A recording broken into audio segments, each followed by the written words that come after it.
Good morning கலை வணக்கம். உங்கள் எல்லாரையும் வரவேற்பது விஜய் நம்பியார், வேல்ஸ் அகாடமியோட ஃபவுண்டர். உங்கள் எல்லாரையும் இந்த 5 to 10 மினிட்ஸ் மெசேஜுக்கு வரவேற்கிறோம். இந்த mind renewal message mind renewal ப்ரோக்ராம்லேருந்து வருது. மைண்ட் ரினியூவல் ப்ரோக்ராம் 20 வருஷம் ரிசர்ச் இருந்தும் 25 வருஷம் எக்ஸ்பீரியன்ஸ் இருந்தும் வருது. இந்த மைண்ட் ரினியூவல் ப்ரோக்ராமை நீங்கள் கண்டினியூஸாக கேட்டால் என்ன பிரயோஜனம்னா, நிறைய விஷயங்கள்லேருந்து வெளியே வந்துடுவீங்க. நிறைய விஷயங்கள்லேருந்து. அதான் பெரிய பெரிய பெரிய பெரிய வித்தியாசம். இது ஆக்சுவலாக நீங்கள் மாத்திரம் இல்லை, எல்லாருமே. ஈவன் நான் நிச்சயமாக அந்த அனுபவத்தில் நாங்கள் வந்ததால் தான் இதை சொல்கிறோம். பெரிய அனுபவம் அது.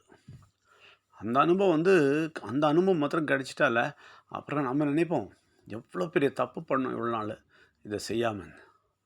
அவ்வளோ அவ்வளோ பெரிய விஷயம் கடவுள் உருவாக்கியிருக்கிறார்.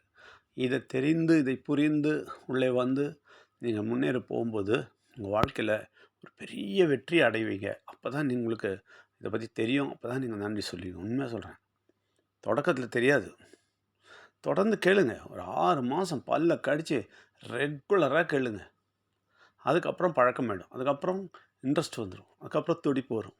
அதுக்கப்புறம் நீங்கள் கேட்பீங்க. ஆனால் உங்கள் எல்லாரையும் வரவேற்கிறோம். தொடர்ந்து கேளுங்கள். அது இன்றைக்கி அதுதான் ரொம்ப முக்கியமான விஷயம் நான் சொல்ல போகிறேன்.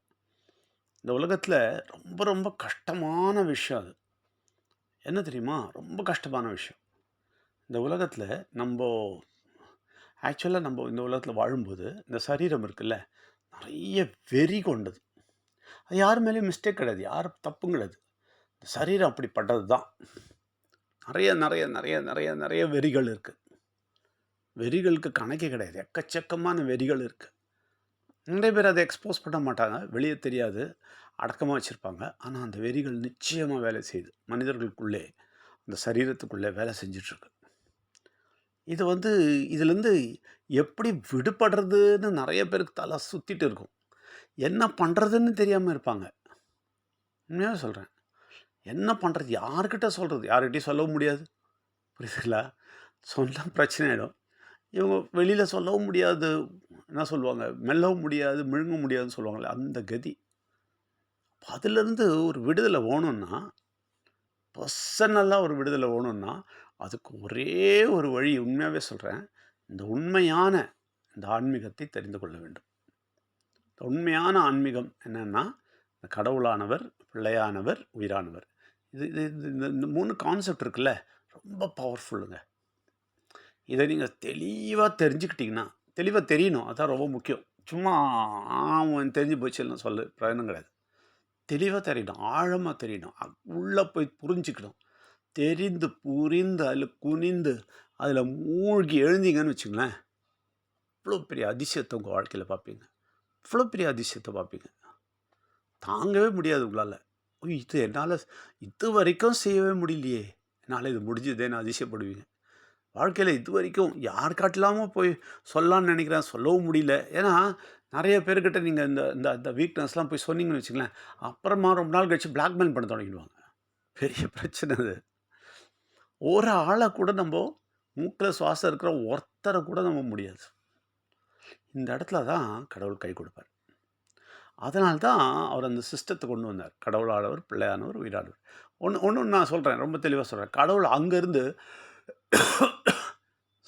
சுர மண்டலத்துலேருந்து அங்கேருந்து உங்களை மாற்றவே முடியாது இல்லையா? நம்ம தூசிக்கு தூசி மாற்றவே முடியாது. அப்புறம் பிள்ளையானவர் வந்தார். Okay, right. இந்த உலகத்தில் இருந்தார், நிறைய மாற்றங்கள் நிறைய பேருக்கு நன்மை செஞ்சார், நிறைய பேருக்கு அட்வைஸ் செஞ்சார். எல்லாம் கரெக்டு தான். தலையும் போச்சு. இதுவும் யாருக்கும் தெரியாது. அது ஏதோ சாமி அப்படின்னு சொல்லிட்டு ஒரு விக்கிரகம் வச்சு கும்பிட்டுட்ருக்காங்க. அது ரைட்டு, அதுவும் இருக்குது, உண்மைதான். ஆனால் அவரால் கூட ஒன்றும் பண்ணியிருக்க முடியாது. ஏன்னா அப்போ தானே இருந்தார். அப்போ இருக்கிறவங்ககிட்ட தானே சரி பண்ணியிருப்பார். அதுக்கப்புறம் புரியுதுங்களா? அது மாத்திரம் இல்லை, அவர் இருந்த இடத்துல மாத்திரம் தான் சரி பண்ணியிருப்பார். உலகம் ஃபுல்லாக முடியாதுல்ல. அதனால தான் அவர் போயிட்ட அப்புறம் அந்த உயிரானவர்ன்ற கான்செப்டை கொண்டு வந்தார். அதாவது திருவள்ளுவர் சொல்கிறாரு, வான் சிறப்பு. வான் சிறப்பு, அது மேலேருந்து வந்த பெரிய சிறப்பு. அது வான் சிறப்பு. வான் சிறப்பு. இந்த இந்த உயிரானவரை பற்றி சரியான சரியான புரிதல் கிடச்சிச்சின்னு வச்சுங்களேன், அற்புதமாக அவரோட சேர்ந்து உறவாடி நடக்கலாம். இப்ப என்ன ஆகுதுன்னா, அவருக்கு தான் கடவுள் என்ன குடுத்துருக்காரு? அதிகாரத்த குடுத்துருக்கிறாரு. எந்த வெறியையும் பீஸ் பீஸா நொறுக்குற சக்திய குடுத்துருக்காரு. நீங்க எந்த ஃப்ரெண்டுகிட்ட சரி, சொந்தங்கிட்ட சரி, மனைவிகிட்ட, புருஷன்கிட்ட, யார்கிட்ட இத போய் சொன்னாலும் அவங்களால ஒண்ணும் பண்ண முடியாது. உள்ள வந்து மாத்த முடியுமா? முடியாது. சொன்ன மாரி சொன்னா பிரச்சனையில தான் போய் முடியும். கடைசியில பிளாக்மெயில் பண்ண தொடங்கிடுவாங்க. அதனால ஒரே வழி என்ன தெரியுமா? இவர் தான். வீரானவர் தான். அவர் கூட உறவாடி தொடங்கிட்டீங்கன்னு வச்சுங்களேன், அவருடைய தயவு உள்ள நுழைஞ்சிருச்சுன்னு வச்சுங்களேன், பயங்கரமான தயவுங்க அது.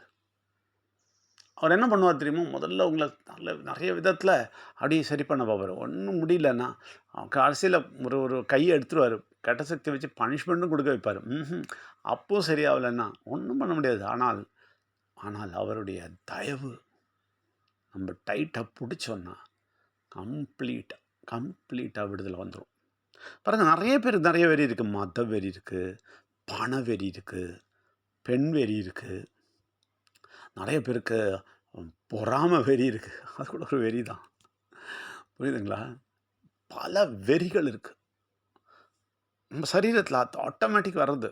நம்ம மாத்த முடியாது. ஆனால் அந்த வெறிகள் என்ன பண்ணும்னா, நம்மள நாசம் பண்ணி குப்பை தொட்டில கொண்டு போய் போட்டுரும். வாழ்க்கைய கெடுத்துரும். அது கெட்ட சக்தியோட பெரிய தந்திரம் வச்சுக்கங்களேன். ஆனா அததான் சொல்றேன். அந்த வெறிகளை அழிக்கிறதுக்கோ, ஒழிக்கிறதுக்கோ எந்த மனிதனாலும் முடியாது.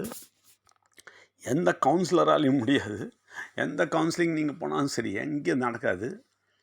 எதுவுமே குடி வெறி எல்லாம் இருக்குல்ல. நெறைய பேர நீங்க பார்க்குறீங்களே. ட்ரக்கு வெறி, எல்லாத்துலும் அப்புறம் அ பணவெறி, புகழ் வெறி, பேரு வெறி, பேர் எடுக்கிறதுக்கான வெறி, எல்லாமே மனுஷன பிடிச்சு ஆட்டி படைக்கிறதே வெறி தான். அதனால இந்த வெறிகள்லேருந்து வெளிய வந்து கடவுள் வெறி வரணும். கடவுளின் அன்பின் வெறி வரணும். இதற்கு ஒரே வழி என்ன தெரியுமா? கடவுளானவர், பிள்ளையானவர், உயிரானவர் தெரிஞ்சுக்கிட்டு, அந்த உயிரானவருடைய தன்மைகளை உள்ள எடுத்துக்கிட்டு, அவர்கிட்ட பணிந்து, குனிந்து, உங்க தன்மை எனக்கு வரணும்னு சொல்லி, தயவு தயவு கேட்டீங்கன்னு வச்சுங்களேன், அற்புதமா மாத்திருவாரு. அது காணாமயே போயிடுங்க. அட்ரஸே இருக்காது. இப்படி நமக்கு ஒரு அட்டாக் இவன் பண்ணிட்டு இருந்தானே தெரியாது. புரியுதுங்களா? போட்டு நம்மள கொலை பண்ணுவான். நமக்கு தப்பிக்கணும்னு இருக்கும். ஆனா முடியாது. அந்த மாரி ஒரு ஒரு ஒரு ஒரு அதாவது அந்த சரீரத்தில அந்த வெறிய கெட்ட சக்தி அப்படி கொன்றுவான். ஆனால் இந்த இந்த சங்கிலிய போட்டு அடிச்சு ஓடிச்சு வெளிய வர்றதுக்கு ஒரே வழி கடவுளானவர், பிள்ளையானவர், உயிரானவர் தான். அதனால தான் இந்த இந்த விஷயம் ரொம்ப ரொம்ப ஆழமான விஷயம். இத நீங்க சரியா தெரிய தெரிய தெரிய தெரிய உங்களுக்கு பயங்கர விடுதலை கிடைக்கும். உங்களுக்கு மட்டும் இல்ல. நீங்க நெறைய பேருக்கு விடுதலை குடுக்கலாம்.